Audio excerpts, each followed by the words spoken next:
Dans le sous-sol glacé de l'hôpital universitaire de Munich, un endroit où même les médecins hésitaient à descendre seuls après minuit, se cachait la morgue.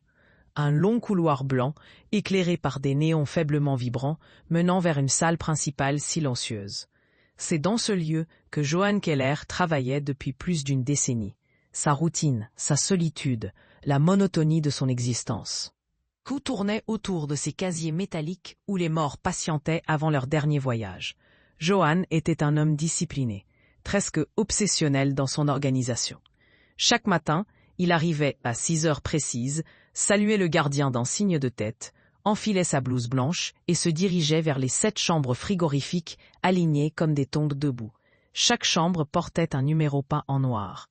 Et même si toutes semblaient identiques, une seule avait toujours attiré son attention malgré lui. La chambre froide numéro 4. Elle avait quelque chose de différent. Un petit quelque chose que Johann n'arrivait pas à expliquer. Parfois, elle vibrait légèrement, presque imperceptiblement. Parfois, la lumière intérieure clignotait. Et à plusieurs reprises, il l'avait retrouvée entr'ouverte, sans savoir pourquoi. Mais jusqu'ici, tout cela n'était pour lui que des incidents techniques. Rien de plus. Ce matin-là, cependant, l'atmosphère semblait plus lourde que d'habitude. Il faisait un froid inhabituel dans la morgue, un froid plus profond que celui généré par les machines. Lorsque Johann poussa la porte d'entrée, il trouva 2 policiers en tenue, serrant leurs manteaux contre eux. Sur le chariot métallique, allongé devant eux, reposait un corps recouvert d'un drap gris. Le visage du défunt dépassait légèrement du tissu, bleuté, rigide, figé dans une expression étrange, presque comme s'il avait été surpris. Johann s'approcha d'eux calmement. Les policiers avaient l'air mal à l'aise. L'un d'eux déclara d'une voix basse « Homme non identifié, trouvé dans la forêt de Père-Lachaise. Les causes du décès sont inconnues. Aucun papier, aucun témoin. » Johann acquiesça comme il le faisait toujours, sans poser trop de questions. Mais, lorsqu'il souleva le drap pour examiner le corps, ses yeux s'écarquillèrent légèrement. Sur le dos du défunt se trouvaient des marques étranges, des lignes, des cercles, des traces arrondies, comme si des doigts ou des griffes minuscules avaient parcouru la surface de sa peau. Cela ressemblait à la trace d'un animal, mais aucune créature connue ne laissait ce genre de motif. Les policiers, gênés, détournèrent le regard, comme s'ils préféraient ne pas s'attarder sur ce détail. Johann prit une inspiration lente, tenta de rester rationnel. Puis poussa le chariot jusque devant les chambres frigorifiques. Son regard se posa un instant sur la porte du numéro 4. Une fine buée la recouvrait, comme si l'air à l'intérieur était plus chaud que celui de la pièce, ce qui était impossible. Il tira la poignée, la porte grinça légèrement, et il glissa le corps à l'intérieur. Au moment où il referma la porte, un bruit métallique sec retentit de l'intérieur. Un petit claquement. Comme si quelque chose avait frappé la paroi. Johann fronça les sourcils, hésita, puis rouvrit la porte. Ce qu'il vit fit glisser une goutte de sueur froide le long de sa nuque. Le bras du cadavre, qu'il avait laissé poser le long du corps, était maintenant plié sur le torse. La main reposait sur la poitrine, comme si le mort avait changé de position de lui-même. Johann resta figé plusieurs secondes. Puis, d'un geste nerveux, il remit le bras en place, referma la chambre, et tenta de se convaincre que c'était lui qui s'était trompé. Mais au fond de lui, il savait que non. Le lendemain matin, il trouva la chambre numéro 4 entr'ouverte. Une brèche mince, à peine 1 centimètre, mais qui n'aurait jamais dû se produire. Le verrou était pourtant automatique. Johann referma soigneusement, cherchant une explication logique, sans en trouver. Plus tard, vers 11 heures, alors qu'il effectua sa tournée habituelle, il eut un choc. Le corps n'était plus dans la chambre. Il était étendu au milieu de la pièce, face contre le sol, exactement là où la lumière du néon vacillait légèrement. Aucune trace de déplacement, aucun frottement. La morgue avait un sol parfaitement lisse, un corps déplacé aurait laissé un sillage, une fine marque. Mais il n'y avait rien. Johann s'agenouilla lentement. Il observa le visage du mort, et ce qui le glaça, c'est qu'il semblait moins rigide, comme s'il n'était pas entièrement froid. Il respira profondément, fit glisser le corps sur la civière, et le remit dans la chambre froide numéro 4. Mais cette fois, la machine émit un bruit sourd et s'éteignit. Le voyant lumineux devint rouge. Elle venait de tomber en panne. Les techniciens vinrent au cours de l'après-midi. Ils démontèrent le panneau électrique, testèrent les circuits, changèrent les fusibles. Tous disaient la même chose. tout est normal. Rien n'explique la panne, mais elle refusait de se rallumer. Le soir venu, la municipalité emporta finalement le corps pour l'enterrer. Et dès que le chariot quitta la salle, un léger souffle glacé parcourut la morgue, comme un soupir. Johan pensa qu'il avait imaginé. Mais lorsque les techniciens retournèrent allumer la chambre froide numéro 4, elle fonctionna parfaitement. Comme si rien ne s'était passé. Les jours passèrent sans incident majeur, jusqu'à ce que, 2 mois plus tard, une nouvelle femme non identifiée soit amenée. Elle aussi portait ces marques étranges sur le dos, identiques, parfaites, inquiétantes. Johan sentit son estomac se nouer.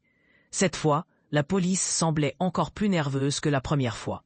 Ils posèrent le corps et partirent rapidement, presque sans parler. Johan ouvrit la porte du numéro 4, presque à contre-cœur. Contre toute attente, la machine en panne depuis le matin se remit à fonctionner dès que le tiroir métallique entra dans l'ouverture. Le compresseur se mit en marche dans un bourdonnement régulier. Cette nuit-là, Johan resta tard à la morgue pour trier des documents. Il entendit très clairement des bruits venant de la chambre numéro 4, des frottements, comme si quelque chose glissait à l'intérieur. Puis un léger choc sourd. Puis un murmure, incompréhensible, mais réel. Il resta immobile, respirant à peine. Chaque bruit semblait se rapprocher de lui.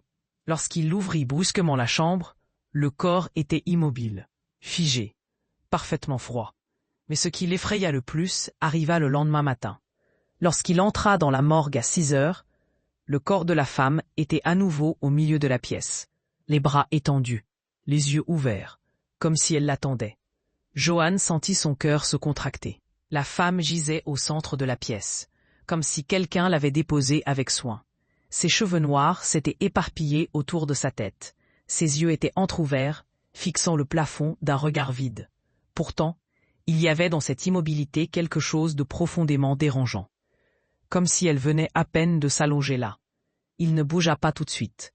Ses pieds semblaient collés au sol. L'horloge murale indiquait 6h04.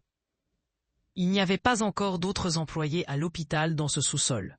Lui, la pièce, et cette femme qui n'aurait pas dû être là. Il finit par avancer, un pas après l'autre, le souffle court. Chaque mètre franchi lui donnait l'impression de s'enfoncer dans une eau glacée. Lorsqu'il se pencha au-dessus du corps, il remarqua un détail supplémentaire. La bouche de la femme semblait légèrement ouverte, comme si elle avait voulu dire quelque chose avant de s'éteindre. Il posa 2 doigts sur son cou par réflexe professionnel. Aucun pouls. Puis sur son poignet. Rien non plus. Sa peau était froide, mais cette froideur n'avait rien de normal. Elle n'était pas seulement l'effet de la chambre froide. C'était un froid qui paraissait venir de plus loin, d'un endroit que Johan ne savait pas nommer. Il la remit sur la civière, la transporta jusqu'à la chambre numéro 4, et en hésitant, la fit glisser à nouveau à l'intérieur. Une fois la porte fermée, il resta là, la main sur la poignée, à écouter. Il n'entendit que le ronronnement sourd du moteur. Mais il savait désormais que même lorsque la porte était fermée, quelque chose bougeait là-dedans. Il tenta de signaler l'incident à l'un de ses supérieurs, mais se contenta de parler de dysfonctionnement de la chambre froide. Il n'eut pas le courage de mentionner les déplacements impossibles du corps. Le chef de service lui répondit qu'une équipe de maintenance serait encore envoyée pour vérifier que ces anciennes installations faisaient parfois des caprices, et que tant que les températures restaient correctes, il n'y avait pas matière à s'alarmer. Johan hocha la tête, mais un malaise grandissait en lui. Ce n'était plus seulement la technique qui était en cause. Les nuits suivantes, il travailla plus tard que d'habitude. Il essayait de se rassurer, de se dire qu'il n'y avait rien et que la fatigue lui jouait des tours. Mais à partir d'une certaine heure, toujours entre minuit et 1h du matin, des bruits se faisaient entendre. Au début, ce n'était que des frottements, comme des ongles glissant sur du métal. Puis des petits coups irréguliers, venant de l'intérieur du numéro 4. Parfois, il croyait entendre un souffle étouffé, suivi d'un silence lourd, comme si quelqu'un retenait son haleine. Une nuit. Il se força à rester assis sur une chaise en face de la chambre froide, un carnet sur les genoux, le stylo à la main. Il nota l'heure exacte de chaque bruit, essayant de donner une forme logique à ce chaos. Minuit 10, frottement continu. Minuit 17, 3 coups espacés. Minuit 23, une sorte de grattement circulaire. Minuit 29, un murmure, comme un souffle long, à travers une gorge sèche. Il se leva brusquement, ouvrit la porte du numéro 4.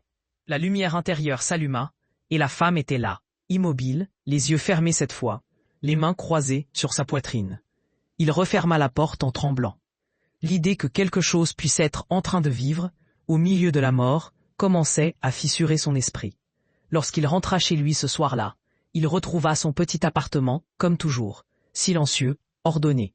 Il posa sa veste, mit de l'eau à chauffer. Essaya de s'installer dans le fauteuil face à la fenêtre, mais le silence de chez lui n'était plus apaisant. Il lui paraissait maintenant rempli d'attente, comme si un regard invisible observait chaque de ses gestes.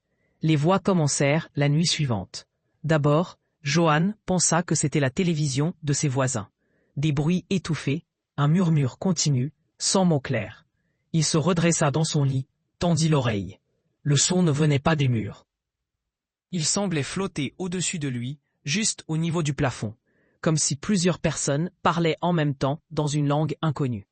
Il essaya de distinguer des syllabes, mais tout se mélangeait en un flux sonore brouillé. À mesure qu'il écoutait, il avait l'impression que les voix se rapprochaient, tournaient autour de lui, passaient près de ses oreilles, puis s'éloignaient. Il alluma la lumière, se leva, ouvrit la porte de sa chambre, parcourut le couloir, vérifia la cuisine, le salon, la salle de bain. Rien. Les voix cessèrent dès qu'il se mit debout. Lorsqu'il revint se coucher, elles reprirent doucement, comme si elles l'attendaient. Ce jeu dura plusieurs nuits. Dormir devint un combat. Parfois, au milieu du demi-sommeil, il croyait entendre son nom prononcé, parmi ces syllabes incompréhensibles. À l'hôpital, il commença à faire des erreurs. Il oubliait des dossiers, se trompait dans les numéros de casier, confondait les dates. Ses collègues remarquèrent sa pâleur, ses yeux cernés. L'un d'eux lui dit un matin, en plaisantant à moitié, « Tu devrais peut-être te reposer. On dirait que tu vis ici en bas avec eux. » Johann esquissa un sourire forcé. Il ne pouvait pas expliquer que même chez lui, il n'était plus vraiment seul. L'incident décisif arriva un soir où il était certain d'être le dernier à rester dans la morgue. Il rangeait des dossiers quand les lumières clignotèrent. Le couloir se retrouva brièvement plongé dans l'obscurité, puis les néons se rallumèrent, mais avec une intensité moindre. Le silence se fit plus lourd. Il entendit alors un bruit régulier, métallique, comme une succession de petits coups. Il sut immédiatement que cela venait de la chambre 4. Cette fois, au lieu d'hésiter, il marcha d'un pas décidé vers le casier. Sa peur s'était muée en une sorte de fronde intérieure, un mélange de colère et de fatigue. Il posa la main sur la poignée. La sensation glacée du métal lui traversa la peau, et il ouvrit d'un seul coup. La lumière blanche se répandit à l'intérieur. La femme était là, mais pas comme avant. Ses yeux étaient grands ouverts, fixant directement Johann. Sa tête était légèrement tournée vers la porte. Sa bouche entr'ouverte laissait apercevoir ses dents. Les marques sur son dos semblaient plus sombres, presque gonflées, comme si elles venaient d'être gravées. Johann recula d'un pas, son corps refusant de croire ce que voyaient ses yeux. Il savait qu'un corps ne pouvait pas changer ainsi, que la rigidité cadavérique ne permettait pas ces positions. Pourtant, la vision était sous ses yeux.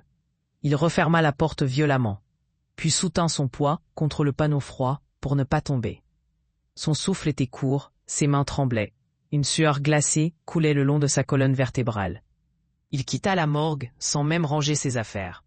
En remontant les escaliers vers la sortie de l'hôpital, il avait la sensation que quelque chose le suivait. Pas derrière lui, mais accroché à son ombre. Chez lui, la nuit fut un cauchemar réveillé. Les voix revinrent, plus nombreuses, plus insistantes. À un moment, elles semblèrent se coordonner, comme un cœur prononçant une phrase que son esprit ne comprit pas, mais que son corps ressentit comme un jugement. Il se leva brusquement, alluma toutes les lumières de l'appartement, ouvrit les fenêtres malgré le froid. Les murs restèrent muets. Mais il savait que ce silence n'était qu'une pause. Le lendemain, il alla voir son oncle Bernd. Ils se retrouvèrent dans une petite cuisine aux meubles anciens. Bernd, qui avait toujours eu une sorte de sensibilité aux choses qu'on ne voit pas, l'observa longuement avant même que Johann ne parle. « Tu n'es pas seulement fatigué, » dit-il à voix basse. « Il y a quelque chose qui te colle à la peau. » Johann finit par lui raconter, dans les grandes lignes, ce qui se passait. Les corps déplacés, les pannes de la chambre 4, les voix mystérieuses, les nuits sans sommeil. Il n'osa pas tout dire, par peur de paraître fou, mais il en dit assez pour que Bernd pâlisse. « Tu dois voir quelqu'un, » dit Bernd. « Pas un médecin. Un autre type de personne. »« Tu te souviens de Volkmar, le nom ?» fit remonter un vieux souvenir d'enfance. Une cabane en bordure de forêt. Un homme aux yeux clairs, à la barbe grise, que les gens du village décrivaient comme un sorcier, un voyant, un homme qui savait des choses. Johann, plus jeune, avait toujours cru que ces histoires n'étaient que des exagérations. « Il est toujours en vie ?»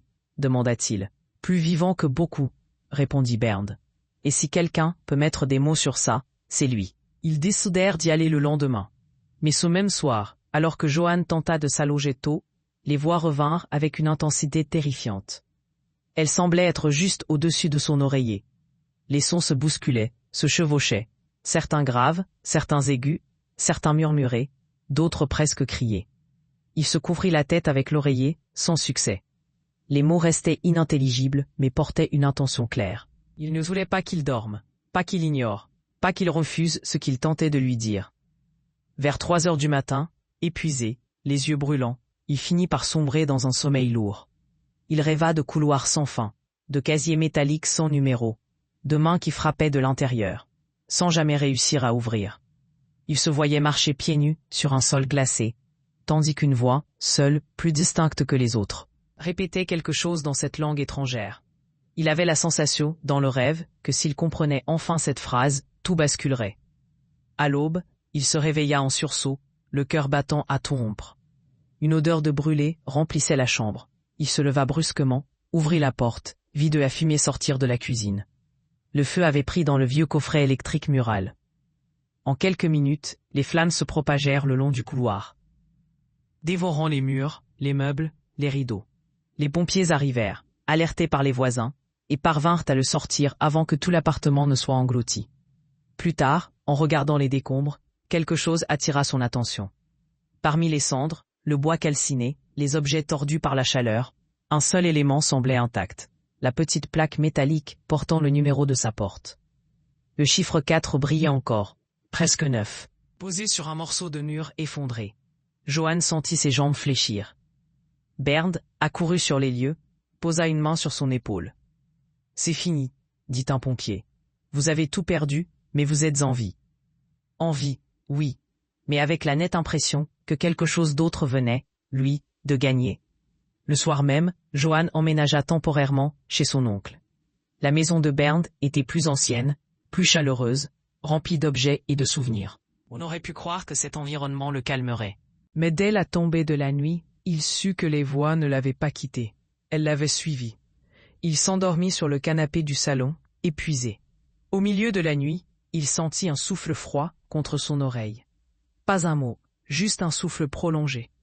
Lorsqu'il ouvrit les yeux, la pièce était plongée dans l'obscurité totale, seule la lueur orange de la rue filtrait à travers les rideaux. Il se redressa légèrement, tendit l'oreille. Les voix murmuraient à nouveau, cette fois plus proches, comme si elles étaient dans la même pièce. Il resta immobile, incapable de décider s'il devait se lever ou se recoucher. Puis, lentement, les voix se turent, remplacées par un silence étrange, trop plein, trop dense. Il finit par se rallonger, mais avant de se rendormir, il eut la nette sensation que quelque chose s'était assis au bord du canapé, tout près de ses jambes, sans qu'il puisse voir quoi. Au petit matin, Bernd le réveilla difficilement. Johann avait le visage livide. Ses yeux semblaient plus creusés qu'avant, comme s'il avait vieilli de plusieurs années en une nuit. Bernd décida qu'il n'attendrait plus. Ils iraient voir Volkmar immédiatement. Le matin était gris, lourd, chargé d'une humidité froide qui semblait traverser les vêtements. Johann et Bernd marchaient à travers les rues encore vides du village, en direction de la forêt. Bernd connaissait bien la route. Ils passèrent devant une vieille grange, longèrent un ruisseau presque gelé, puis atteignirent un sentier étroit. Ce chemin serpentait à travers les arbres, sobre même en plein jour. Johann marchait derrière, les yeux fixés au sol, la respiration lente. Chaque bruit de branche, chaque froissement de feuilles provoquait chez lui une tension involontaire. Le sentier semblait interminable, comme s'il s'enfonçait dans une forêt sans fin. Enfin, au bout de 20 minutes de marche silencieuse, une petite cabane apparut à demi cachée entre les troncs. C'était une construction étrange, faite de bois sombre, avec un toit penché et des fenêtres aux vitres épaisses. Devant la porte, suspendus à des cordes, pendaient des objets que Johann ne reconnut pas. Des ossements, des plumes, des cercles de métal entrelacés. Le vent les faisait s'entrechoquer dans un tintement inquiétant. Bernd s'arrêta devant la porte, frappa 2 fois. Un bruit de pas se fit entendre à l'intérieur, lent, régulier, puis la porte grinça en s'ouvrant. L'homme qui apparut était aussi étrange que la maison. Grand, mince, la barbe longue et grise, les cheveux attachés en queue de cheval. Ses yeux étaient d'un bleu pâle presque translucide, comme s'il voyait au-delà de l'apparence des choses. Il observa Johann en silence. « Je t'attendais », dit-il simplement. Sa voix était grave, rauque, mais calme. Johann sentit un frisson lui parcourir la nuque. Comment pouvait-il savoir? Ils entrèrent dans la cabane. L'intérieur était sombre, éclairé seulement par quelques chandelles posées sur des étagères encombrées de fioles de verre, de livres poussiéreux, de pierres gravées. L'air sentait un mélange de terre humide, d'encens et de quelque chose d'indéfinissable, presque métallique.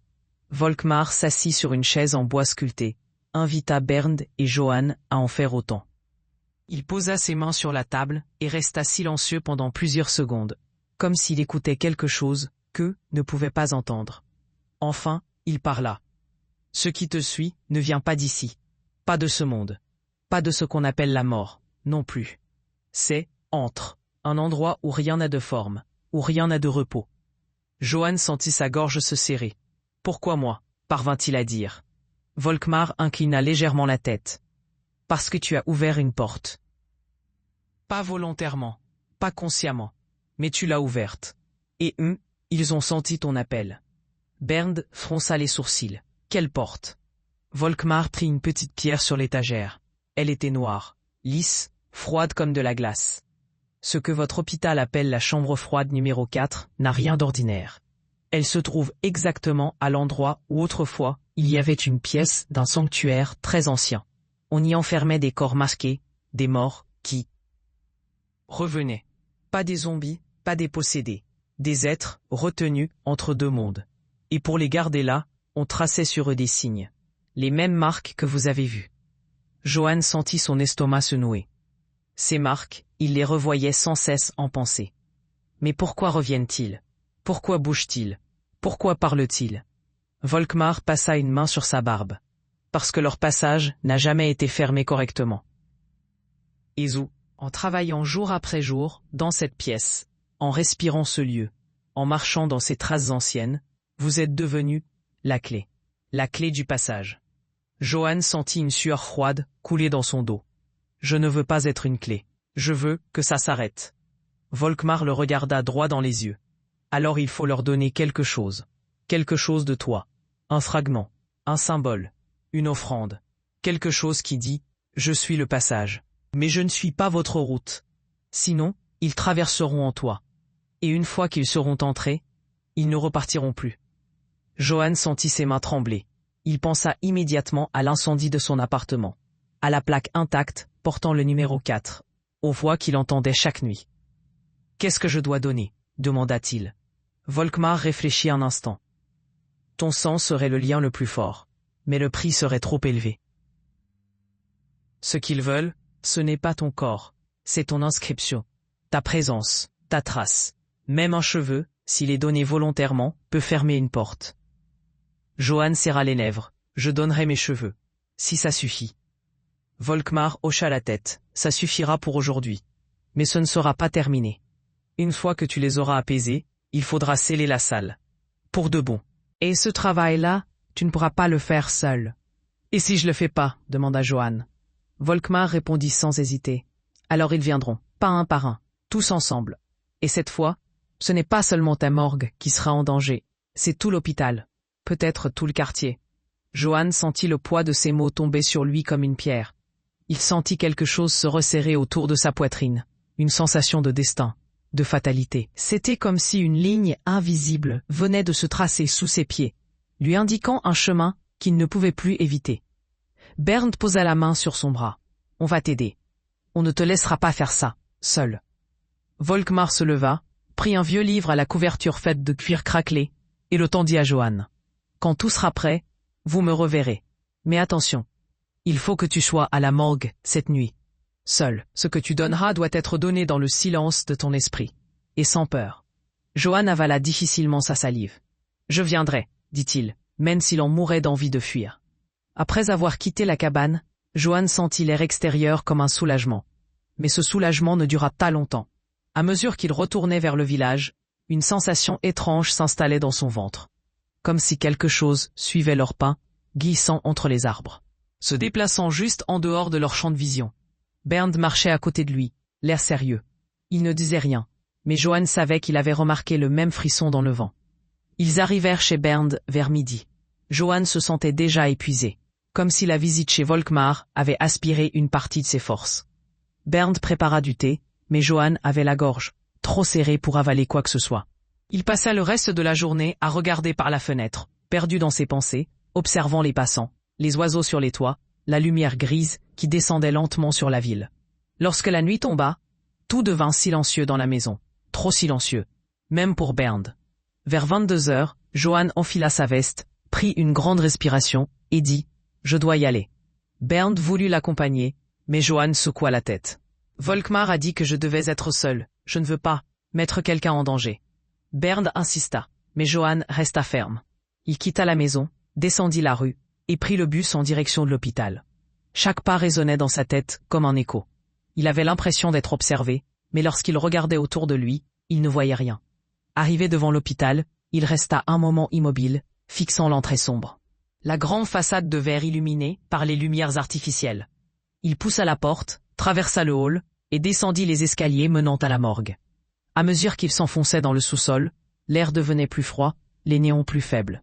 Lorsqu'il ouvrit la porte de la morgue, le silence qu'il rencontra n'était pas un silence ordinaire. Il était vivant, comme si quelque chose retenait son souffle. Johan avança vers la chambre froide numéro 4. Il sentit sa main trembler lorsqu'il toucha la poignée.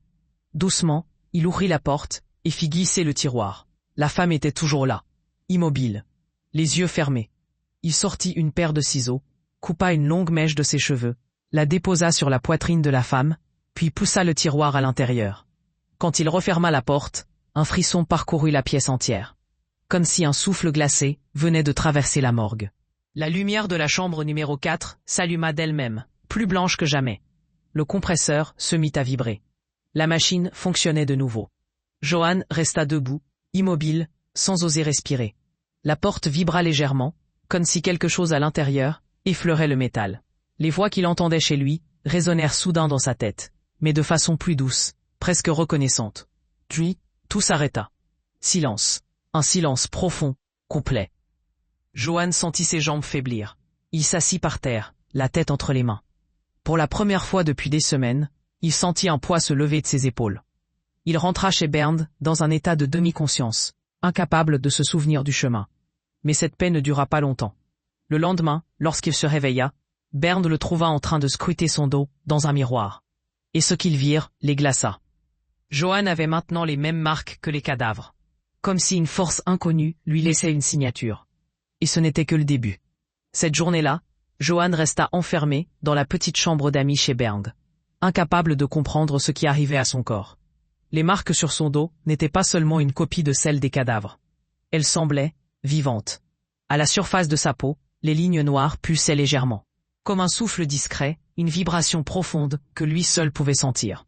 Par moments, il avait l'impression qu'elles s'enfonçaient sous la peau, comme des racines invisibles qui cherchaient à atteindre quelque chose de plus profond. Bernd, inquiet, passa la matinée à tourner dans le salon, à surveiller la porte, à faire couler du café qu'il ne buvait jamais. Il jetait de temps en temps un regard vers le couloir, où Johan, penché devant un miroir, scrutait ses propres épaules avec une terreur presque enfantine. Vers midi, Bernd entra dans la chambre. Johan, pâle comme un linge, s'assit sur le lit, les mains tremblantes. « On doit retourner voir Volkmar », dit Bernd. Johan hocha la tête, incapable de protester. Il avait l'impression que son corps n'était plus entièrement à lui. Par moments, il sentait un froid intense courir sous sa peau, comme si un liquide glacé se déplaçait à travers ses veines. Il n'osait pas le dire à Bernd, par peur de ce que cela pourrait signifier. Ils reprirent la route vers la forêt. Le ciel était couvert d'un gris presque métallique et l'air humide collait aux vêtements. Le vent apportait une odeur étrange, presque sucrée, comme si quelque chose brûlait au loin. Les arbres semblaient s'incliner légèrement en direction du chemin, comme pour écouter leur passage. Lorsqu'ils arrivèrent devant la cabane de Volkmar, quelque chose n'allait pas. La porte était entr'ouverte. Les objets suspendus, les ossements, les plumes, les cercles métalliques, ne tintaient pas comme d'habitude. Ils étaient immobiles, totalement immobiles, malgré les rafales de vent. Bern échangea un regard inquiet avec Johan avant d'avancer prudemment. À l'intérieur, tout était silencieux. Trop silencieux. Les chandelles étaient éteintes, la pièce plongée dans une pénombre lourde. Sur la table, un livre était ouvert, mais les pages semblaient avoir été retournées, violemment, comme si un courant d'air puissant avait traversé la cabane. Puis ils le virent. Volkmar était affalé sur sa chaise, la tête penchée en arrière, les yeux ouverts fixant le plafond. Son visage était figé dans une expression de surprise profonde, presque de terreur. Sa bouche entr'ouverte laissait voir ses dents, et sa main droite serrait encore un morceau de tissu noir déchiré. Johan sentit son cœur s'arrêter un instant. « Il est mort ?» chuchota-t-il. Bern s'approcha lentement, posa 2 doigts sur le cou du vieillard, puis retira sa main avec un frisson. Il n'est pas mort comme ça. Quelque chose l'a frappé d'un coup. Son cœur a dû s'arrêter net. Johan s'appuya contre le mur, pris d'un vertige. Pourquoi maintenant? Pourquoi lui? Bern ne répondit pas. Il regardait fixement la table où un symbole avait été gravé au couteau. Un cercle entouré de 4 lignes courtes. Le même symbole que Pierre avait vu sur le dos des cadavres. Et maintenant, ce symbole apparaissait dans leur vie comme un avertissement. Bern tendit la main et toucha la surface incisée du bois. Un froid violent lui traversa les doigts. Il savait quelque chose de plus et ils l'ont empêché de nous le dire. Johan sentit son souffle se couper. Les voix qu'il entendait depuis plusieurs nuits commencèrent à résonner doucement dans sa tête comme un chuchotement lointain. Elles semblaient s'harmoniser, se regrouper. Comme si elles formaient désormais une seule voix. Une voix profonde, grave, chargée de souffrance. « Ils ne veulent pas que je comprenne, murmura-t-il. Ils veulent que je fasse quelque chose, mais quoi ?» Il s'approcha du corps de Volkmar. Dans la main du vieillard, le morceau de tissu noir semblait cacher quelque chose. Johan l'ouvrit délicatement. C'était une petite bourse faite d'un matériau rugueux, presque cuir. À l'intérieur, une poudre grise et un petit morceau d'os. « C'est un os humain, » dit Bern d'une voix grave. « Il voulait te donner ça. » « Mais à quoi ça sert ?» Johan ouvrit le livre posé sur la table. Le grimoire avait changé de page, comme si quelqu'un l'avait consulté avant eux. Et ce qu'il lut le pétrifia. Un rituel complet, un rituel de fermeture. Il comprit immédiatement ce que cela signifiait. Offrir ses cheveux n'avait été qu'un apaisement temporaire, une simple pause, une respiration. Mais les entités, elles, n'avaient jamais quitté la frontière. Elles avaient juste attendu. Et maintenant qu'ils portaient leur marque, elles voulaient plus. Elles voulaient qu'ils ferment définitivement le passage. Ou elles le détruiraient de l'intérieur. Le texte décrivait l'emplacement exact d'une pièce oubliée, cachée derrière les chambres froides de la morgue. Une salle antique, scellée, où le premier passage avait été ouvert des siècles plus tôt. Cette salle était l'endroit où tout devait être refermé. Le seul endroit où les 2 mondes se touchaient encore. Et l'ingrédient principal du rituel final était dans la bourse de Volkmar. Johan sentit la terre se dérober sous ses pieds. Un vertige violent l'obligea à s'asseoir. Les voix dans sa tête devinrent plus fortes, plus pressantes, comme si elles avaient compris qu'il avait lu le texte. Bern posa la main sur son épaule. « On doit y aller, maintenant. Avant qu'ils ne te prennent entièrement. » Johan releva la tête. « Et si je n'y arrive pas? Et si, ce qu'ils veulent, c'est moi ?» Bern serra sa main. « Alors je serai là, et ils devront passer sur moi avant de te toucher. » Une larme silencieuse coula sur la joue de Johan. Une larme de peur, mais aussi de soulagement.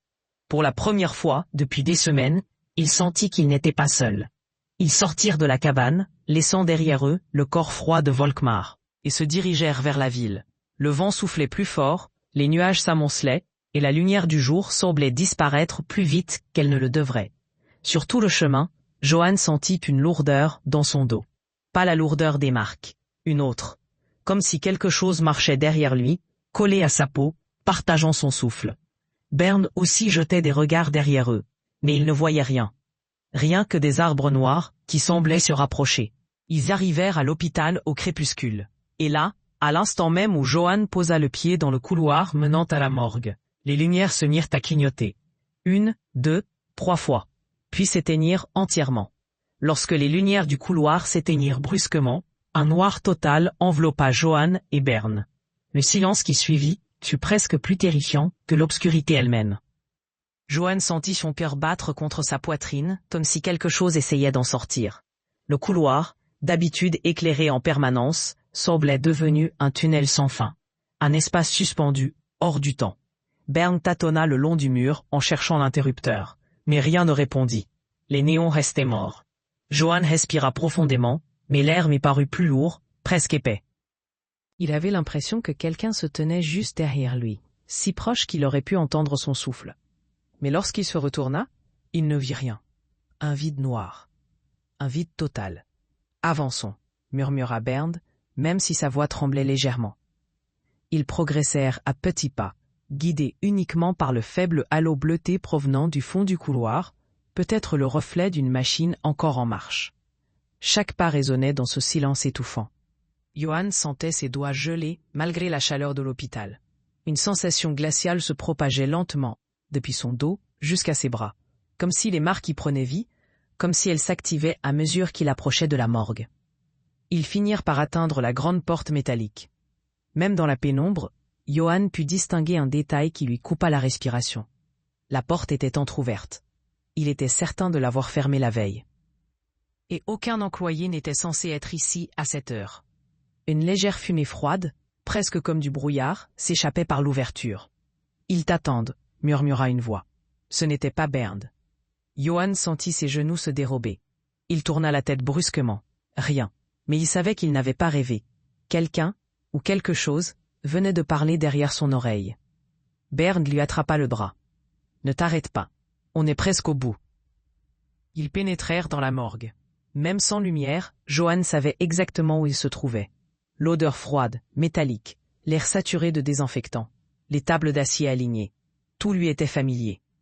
Sauf que ce soir, la pièce semblait différer, comme si les murs eux-mêmes retenaient leur souffle, attendant un événement inévitable. Une à une, les machines frigorifiques sortirent de l'obscurité. La numéro 1, la numéro 2, la numéro 3. Toutes éteintes. Seule la numéro 4 brillait faiblement d'une lumière blanche instable qui pulsait lentement, comme un cœur malade. Le compresseur déposait des sons irréguliers, presque comme une respiration.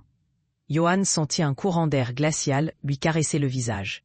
La chambre froide numéro 5 émit un craquement soudain, comme si quelqu'un à l'intérieur frappait légèrement la paroi. Bernd tourna la tête, effrayé. Ce n'est pas normal. Johan approcha de la numéro 4. À chaque pas, les marques sur son dos brûlaient davantage, comme si elle reconnaissait le lieu, comme si elle s'éveillait. Il posa une main tremblante sur la poignée. Un souffle glacé traversa la pièce. Le métal vibrait sous son toucher, comme si quelque chose bougeait de l'autre côté. Il ferma les yeux. « Je suis prêt », murmura-t-il. Il ouvrit la porte. La lumière intérieure l'aveugla un instant. Lorsque sa vision s'éclaircit, il vit la femme, toujours allongée. Les yeux fermés. Mais quelque chose avait changé. Les marques sur son dos s'étendaient, noires, épaisses, comme des racines s'infiltrant sous la peau. Et surtout, sa main droite était maintenant posée contre l'intérieur de la porte, comme si elle avait essayé de l'ouvrir de l'intérieur juste avant que Johan n'arrive. Johan sentit un vertige violent. Elle a bougé encore, dit-il d'une voix étranglée. Bernd déglutit, incapable de parler. Puis, un son se fit entendre. Très faible. Un souffle. Non. Une syllabe. Une seule. Une syllabe qui semblait venir de nulle part, mais qui traversa la tête de Johan comme une lame. Schau. Un murmure en allemand. Un mot qu'il comprit instinctivement. Regarde. Bernd posa une main sur l'épaule de Johan, mais ses doigts se crispèrent soudain. Il venait de voir ce que Johan n'osait pas regarder. Les yeux de la femme venaient de s'ouvrir. Ils s'écarquillèrent lentement, dans un mouvement impossible pour un corps mort. Des yeux d'un blanc glacial, sans pupille, qui semblaient refléter une lumière venue d'un autre monde. Johan recula, trébucha, tomba presque au sol. Les voix dans sa tête explosèrent soudain, donnant un torrent de murmures, de cris, de paroles incompréhensibles. Il se tenait le crâne entre les mains. hurlant. Mais aucun signe ne parvenait à sortir de sa gorge. La femme posa sa deuxième main contre le bord du casier, ses doigts déformés par la rigidité cadavérique. Elle ne bougeait pas comme un être vivant. C'était une série de mouvements saccadés, presque mécaniques, comme si son corps n'obéissait pas à la logique musculaire. Elle ouvrit la bouche. Son visage resta figé, mais une voix en sortit. Une voix masculine. Une voix ancienne. Hervart. Attends. Johan sentit sa vision se brouiller. Il connaissait ce mot. Il n'appartenait pas à elle. Il appartenait à la chose derrière. Bernd cria. Le rituel. Fais le rituel maintenant. Johan chercha la bourse dans sa poche. Ses doigts tremblaient tellement qu'il faillit la laisser tomber. Il sortit la poudre grise, l'os pâle, les fragments que Volkmar avait laissés pour lui. Il commença à tracer un cercle au sol, juste devant la chambre 4, le cœur battant à un rythme frénétique. Les voix s'intensifiaient. Certaines semblaient pleurer, d'autres hurler, d'autres chantaient, comme dans une langue oubliée depuis des siècles. La femme commença à bouger lentement dans le tiroir, comme un pantin qu'on relève fil par fil. Elle glissa ses jambes vers l'extérieur. On aurait dit une marionnette sans âme. Les marques sur son dos devinrent plus noires encore, bougeant presque comme des tentacules. Johan ferma le cercle. Il plaça l'os au centre. Puis il prononça les mots du rituel, les mots du livre, les mots de Volkmar. Les mots qui ne devaient jamais être dits par un vivant. Il les prononça, et l'air changea immédiatement. La pièce devint glaciale. Les murs semblèrent s'écarter. La lumière se pliait dans des angles bizarres. Un souffle venu d'en bas, de très loin, monta lentement, comme si quelque chose d'immensément ancien se réveillait. De la chambre numéro 5, un bruit sourd retentit, comme un poing frappant la porte. Puis un deuxième. Puis un troisième. Les 7 chambres frigorifiques se mirent à vibrer toutes ensemble. Leurs portes tremblaient, comme si les morts voulaient en sortir.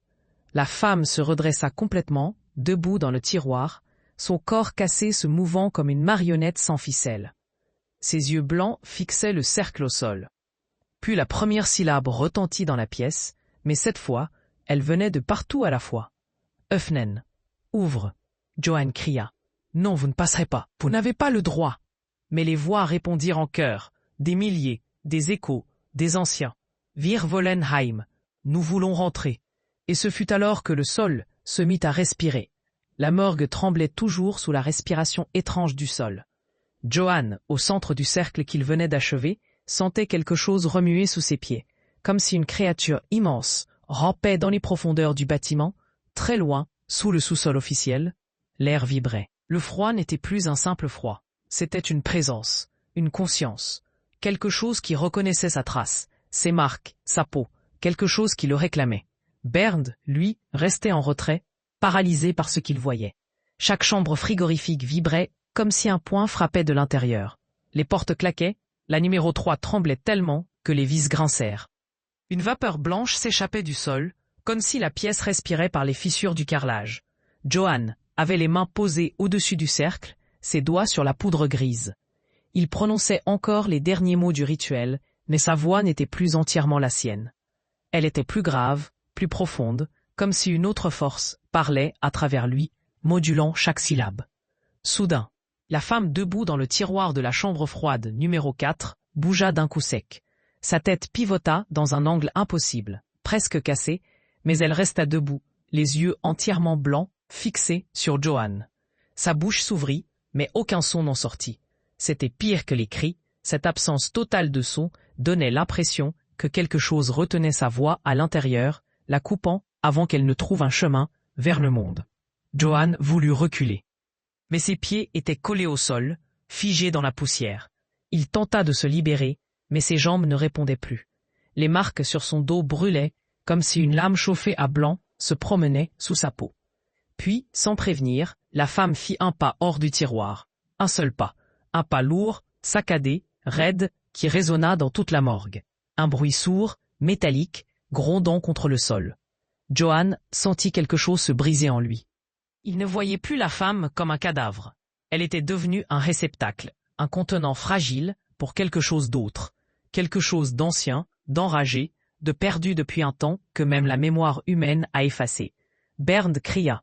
« Johan, sors du cercle, sors maintenant !» Mais Johann ne pouvait pas. Il était prisonnier du rituel, et le rituel était prisonnier de lui. La femme avança encore. Ses membres semblaient se détacher puis se recoller à chaque mouvement. Les os craquaient, des tendons se tordaient sous la peau glacée. Lorsqu'elle atteignit le bord du cercle dessiné par Johann, elle s'arrêta net. Son visage s'inclina légèrement vers le sol, comme si elle lisait la poussière. Puis, lentement, elle releva la tête. Johann étouffa un cri, car dans ses yeux blancs, il vit son propre reflet. Et derrière lui, dans ce reflet impossible, quelque chose se tenait debout. Une silhouette, grande, floue, comme un homme, mais sans visage. Un être d'ombre, la tête inclinée, comme s'il observait Johann depuis un autre monde. « Je vois quelque chose », murmura Johann, sa voix brisée. Il est derrière moi. Bernd ne voyait rien, mais il sentit une présence abominable dans la pièce. Un poids qui s'écrasait contre sa cage thoracique à chaque respiration. Alors, la femme parla. Pas avec sa bouche, mais avec la voix qui envahit la tête de Johann. La même voix qui murmurait dans ses cauchemars. « Du bist unsere Retour. Tu es notre porte. » Johann hurla. Ses mains se crispèrent sur le cercle. Ses ongles raclèrent la poussière. Il réalisa, trop tard, pourquoi les marques sur son dos grandissaient. Il ne portait pas la trace de la malédiction, il portait la serrure. Le passage entre les mondes avait choisi un hôte. Et cet hôte, c'était lui. Bernd courut vers lui, mais un souffle puissant le projeta contre le mur. Il tomba lourdement sur le sol, la tête sonnée, le souffle coupé. Il tenta de se relever, mais une force invisible l'écrasa, l'empêchant de bouger. La femme, toujours debout au bord du cercle, posa sa main sur la ligne tracée au sol. L'os que Johann avait placé au centre se mit à vibrer. La chambre froide numéro 4 s'ouvrit toute seule. Un souffle glacé remplit la pièce. Et alors, les lumières s'éteignirent. Le noir total. Un noir si profond que Johann ne vit même plus ses propres mains. Dans ce noir, une seule voix s'éleva. Plus claire, plus forte, plus ancienne. Rentrez. Puis, un bruit sourd. Un seul. Comme un corps qu'on laisse tomber dans un cercueil. Lorsque les lumières revinrent, tout était figé. La femme avait disparu. Les chambres froides étaient closes.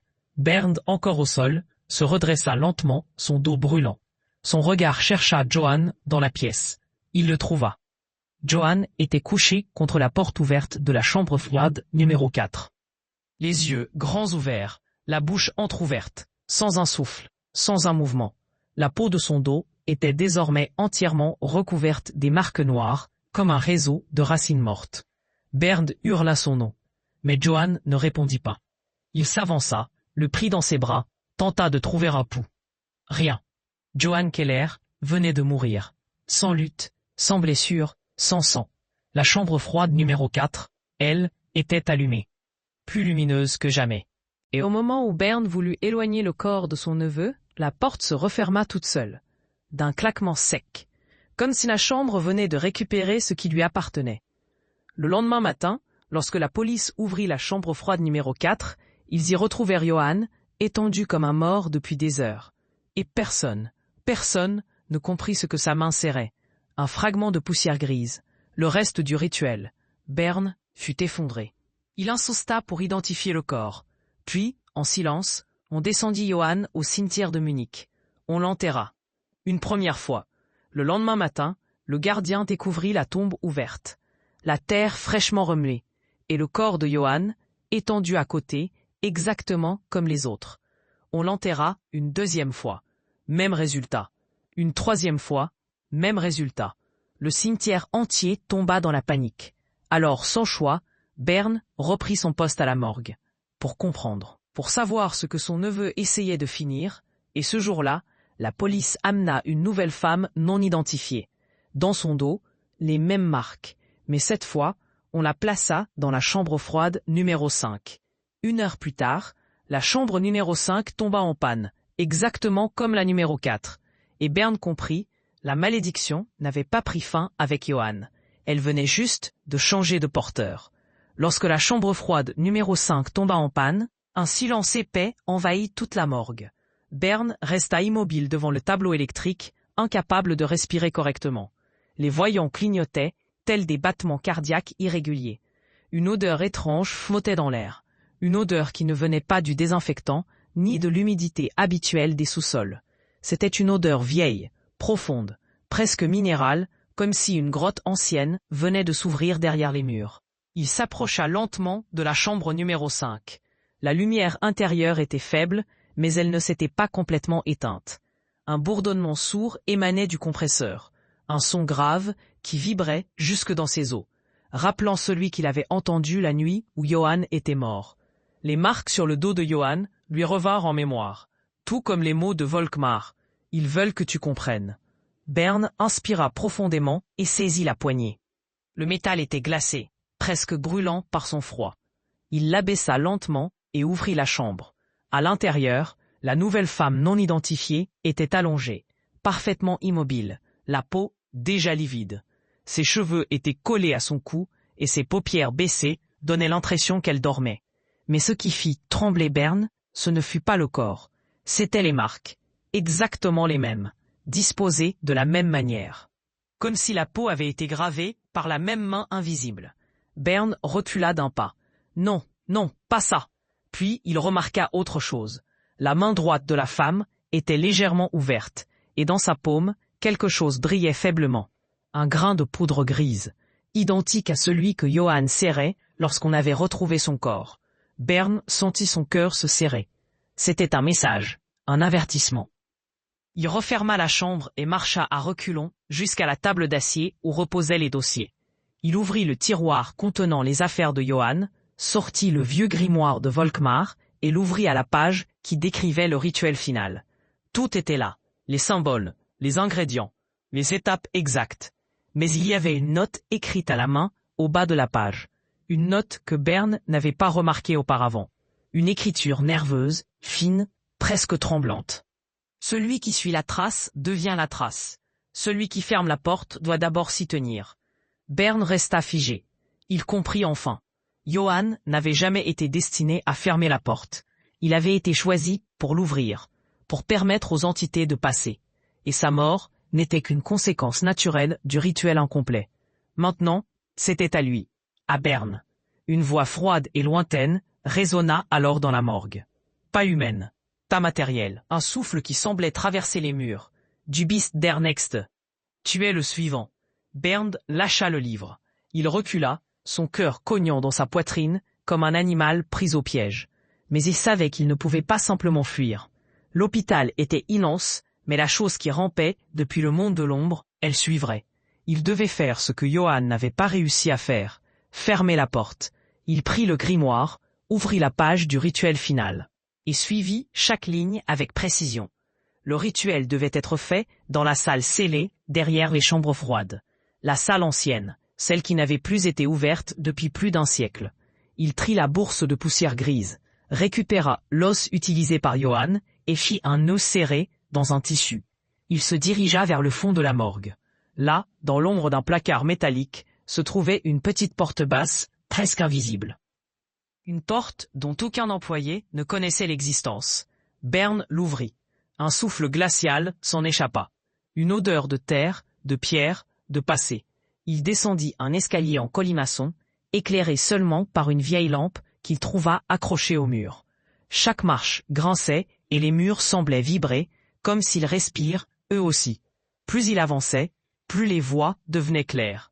Des chuchotements, des pleurs, des mots dans une langue trop ancienne pour être humaine. La salle souterraine était circulaire, taillée dans la pierre brute. Au centre, un trou profond, parfaitement rond, comme un puits sans fond. Autour, des inscriptions gravées partout. Sur les murs, le sol, les pierres. Les mêmes symboles que sur le dos de Johann. C'était ici, le passage, le point de rupture entre les deux mondes. Bern s'avança au milieu de la pièce. Les voix s'intensifièrent. Elle semblait l'appeler par son nom maintenant. Bernd, Bernd, une fée de murmures sinistres. Il ferma les yeux, inspira profondément et commença le rituel. Il versa la poudre autour du puits, traça le cercle comme décrit dans le livre, plaça l'os au centre, puis s'agenouilla. Ses mains tremblaient, son souffle se coupait, mais il récita les mots avec la plus grande précision possible. La salle entière commença à vibrer. La température chuta à un niveau presque insupportable. Le puits se mit à émettre une lueur sombre, comme si la lumière venait du fond d'un gouffre infini. Alors, une main sortit du puits. une main grise, longue, aux doigts déformés, puis une deuxième, puis un visage. Le visage de la femme du casier numéro 5. Mais ce n'était pas elle. C'était la même entité qui avait utilisé la femme numéro 4. La même qui avait pris Joanne. Elle sortit du puits, en entier, lentement, comme tirée par des fils invisibles. Ses yeux étaient blancs. Son corps craquait à chaque mouvement. Elle s'avança vers Bernd. Du hast die Tür geöffnet. Jetzt schließe sie. Tu as ouvert la porte, maintenant ferme-la. Bernd recula jusqu'à sentir la pierre froide derrière lui. L'entité avança encore. Elle tendit sa main. Elle posa ses doigts glacés sur son front. Un flash. Bernd vit tout. Le monde de l'autre côté.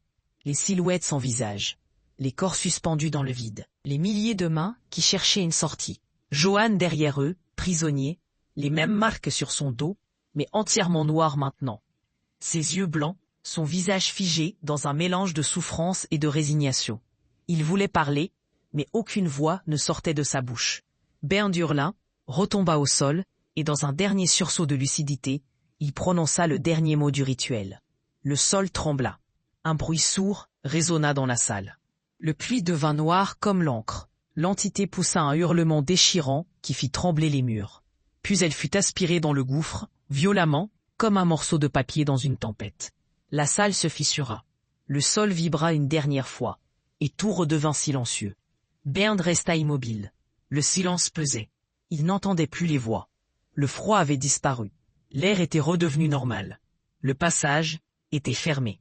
Il se leva difficilement, prit appui contre le mur, et remonta les marches. Chaque pas était plus lourd que le précédent. Lorsqu'il arriva en haut, la morgue était calme. Les lumières brillaient normalement. Les machines des chambres froides tournaient sans problème. Même la numéro 4. Même la numéro 5. Tout semblait redevenu normal. Bernd s'assit sur une chaise, épuisé. Il resta là, longtemps, les yeux fermés. Lorsqu'il les rouvrit, il vit quelque chose sur son poignet. Une ligne noire, fine, presque invisible. La même que celle qui était apparue sur le dos de Joanne. Elle pulsa une fois. Bernd murmura, la voix brisée. Non, pas moi. Mais la marque ne bougea plus. Comme si elle attendait. Comme si tout n'était qu'un début.